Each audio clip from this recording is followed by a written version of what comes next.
Welcome to Info 5. Like please, subscribe please. Let's go. How does the eye work? Vision can be likened to the process of capturing images on film using a camera. In this example, the retina is like a camera film, which records an image of what we are looking at, and then the image directed towards the retina is sent to the brain, where it is analyzed, just like preparing a camera film. We already see things through the brain by the amount of light sent to it from the eye, and there is no doubt that this whole process takes place at a tremendous speed, so that everything we see is clear. Before we start, please support us by subscribing to the channel and liking the video, to make sure that our scientific topics has won your admiration. Light rays enter the eye through the cornea, which is a transparent material that serves as a window to the eye.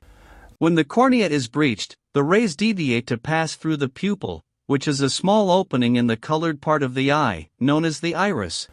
The iris is like the shutter in a camera, as it expands and contracts to control the amount of light. The rays that enter the eye then reach the crystalline lens, which is a transparent, soft, concave lens on both sides, similar to a camera lens.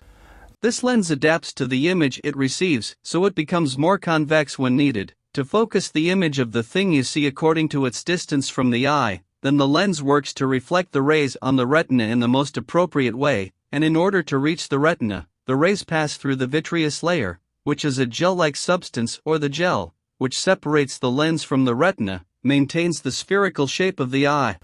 The ciliary muscles surround the lens, and the muscles hold the lens in place, but they also play an important role in vision. When the muscles relax, they pull the lens back and make it flat, allowing the eye to see distant objects. To see closer things clearly, the ciliary muscle must contract in order to increase its thickness. The middle layer between the retina and the sclera is called the choroid. The choroid contains blood vessels that supply the retina with nutrients and oxygen and remove its waste.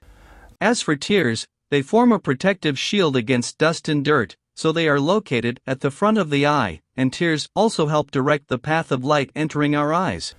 As for the pupil, which is the colored circle at the front of the eye, it is responsible for changing the size of the pupil, which allows different amounts of light to enter the eye.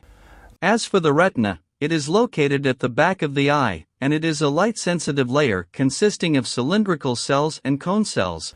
These cells work to collect light signals directed at them to send them as electrical signals to the optic nerve at the back of the eye.